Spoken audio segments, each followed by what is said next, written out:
The next 24 hours for Safemoon is absolutely crucial. Here's why. Welcome back to the channel Safemoon Millionaires. My name is Ishaan, and in this video we're going to be breaking down Safemoon's full technical analysis, price target, and my exact strategy to profit off of it. And if you want to learn technical analysis for yourself, be sure to check out the Gen Z Trader Academy down below. Now, before we jump into the technicals, let's talk about some of the major news coming out in the next 24 hours that's going to be absolutely crucial for Safemoon after this massive run up. Alright, so the first big thing is that good old Elon Musk himself is performing at SNL tonight. As we can see, he tweeted out this image 20 hours ago saying guest starring with him, Miley Cyrus, the Kid Laroi, and boom, Mr. Doge as well, Dogecoin himself. So this is a big hint as to what he could potentially be talking about. If he, shouts out Dogecoin, maybe there's a potential he shouts out Safemoon. I highly doubt it, considering he hasn't talked about Safemoon in the past,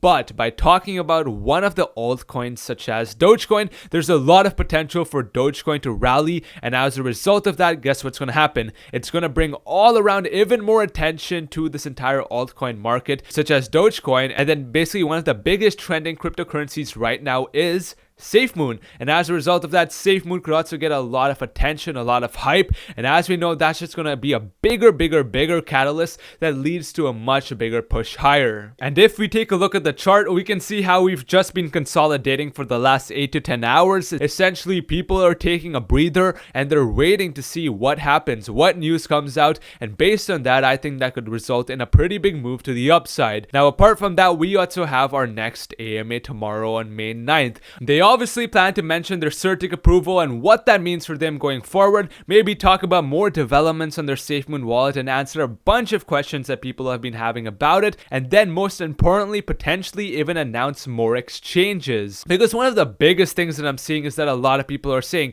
Safemoon is not available on enough exchanges, and honestly, that's true. If Safemoon could get on more exchanges, that means that will equal more demand, and with the fact that Safemoon's supply is decreasing, and by being on more exchanges that increases demand, I mean, less supply, more demand equals higher prices. So that's why both the fundamentals and technicals are going to be crucial to monitor over the next 24 hours so that you can anticipate where it could be heading and how to exactly profit off of it. Alright, so jumping into the technicals of Safemoon, we can see a few things right off the bat. So first of all, in yesterday's video, we discussed how much higher Safemoon can go on this next leg up. But in order to do that, we must break above this top resistance line at these all-time highs, because right now, as we can see, we're getting a bunch of consolidation. A lot of buyers are taking profit, and along with that, we can see how the red MACD line has dipped below the green signal line, showing that buyers have somewhat lost their momentum and steam. And at the same time, we can see how the RSI has also dipped down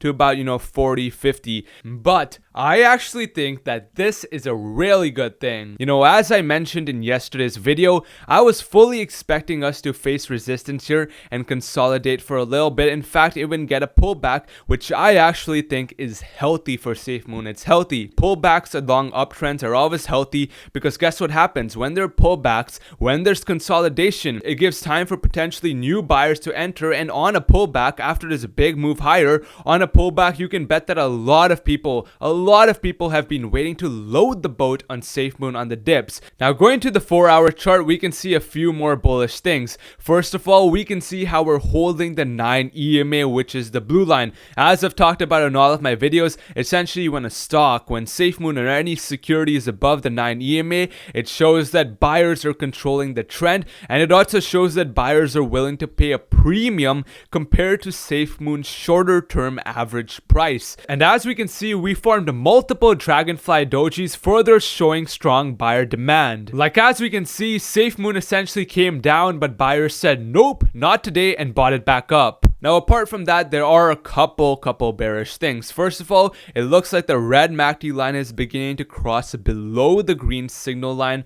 on this 4-hour chart. And since this is on the 4-hour chart, this signals that somewhat of the longer term momentum is beginning to, signals that buyers are somewhat losing out on the longer term momentum. Along with that, it looks like the RSI is slowly dropping back down. So despite, us looking kind of bullish on the hourly chart, it does look like on the, 4-hour chart, we are bound to get somewhat of a pullback. Now, if we do pull back, I could definitely see Safemoon heading down here to where we had support here at about 699, which was a previous level of support and resistance in this area. Now, going back to the hourly chart of Safemoon, we can also see how we're forming this pretty big ascending triangle. Now, ascending triangles usually tend to lead to breakouts higher. However, as I've said in all of my videos when I talk about triangles, is that triangles can go either way. They can either break out higher or they can break out lower. So as a trader, as an investor, what you always want to wait for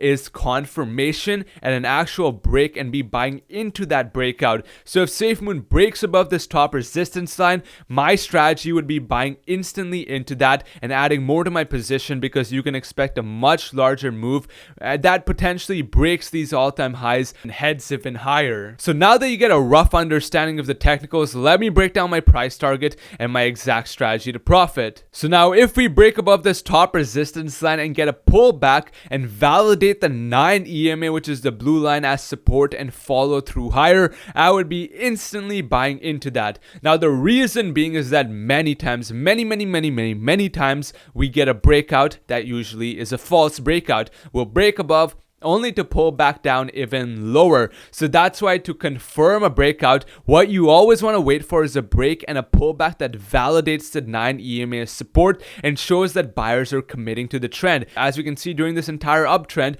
we've been holding the 9 EMA. But if you even scroll back for just a second, we can see that the moment we broke below the 9 EMA, began turning it into resistance, guess what happened? We ended up going down. So that's why what you want to see is to break above and hold the 9 EMA support, and then on that move higher, as we discussed yesterday, if I actually place in the fib lines right over here, right, we can actually see, if I scroll up, that our first retracement level is up here to about this level here at 142. So we'll essentially be knocking off an entire zero. But as we were discussing yesterday, when we took a look at this move up over here, on this push higher, we ran up about 500% on this wave from, here up till here, about 500%. So if we were to, in a way, replicate that move, and if I actually, bring it down till here to this move, we can actually see if we replicate that 500%, we're looking at Safemoon potentially heading up to about, 189. So that's a big jump, and then potentially up to, our second fib retracement level up over here, right? So these are the key fib levels to watch, where Safemoon could definitely be heading on a much larger push to the upside. Now, if Safemoon ends up heading lower, which is totally possible, as I've talked about, let's talk about how to play it in such a scenario. So as I mentioned, on a pullback, definitely we could be heading down to this bottom level of support right over here. That was a previous level of support way back over here, right over here as well. Now if we break that support level, then the next support level would be down over here at this previous level of resistance, where you can expect buyers to use as a reference point to buy. It's simple technicals. Previous levels of resistance turn into support, because essentially buyers want to maintain that level, keep demand high, so they don't have to struggle again to reclaim it. So now if I actually remove the fib retracement level for just a second, the way to trade Safemoon at these levels of support is to simply watch for higher highs and a break above the 9 EMA, because that's what confirms the uptrend. Like even way back over here, when we absolutely nailed the bottom, what happened? We started forming higher highs and higher lows. We broke above the 9 EMA. That signaled that buyers were beginning to start paying a premium for Safemoon. It signaled that buyers were committing to the trend, and we ended up exploding much higher. So that's essentially the simple way to put it. But if you want to learn a lot of more advanced trading strategies and technical analysis for yourself, be sure to check out the Gen Z Trader Academy down below, so that you can learn to become more profitable and make better entry and exit decisions. With that being said, I'll see you guys next time. Take it easy, clocking out for now. Peace.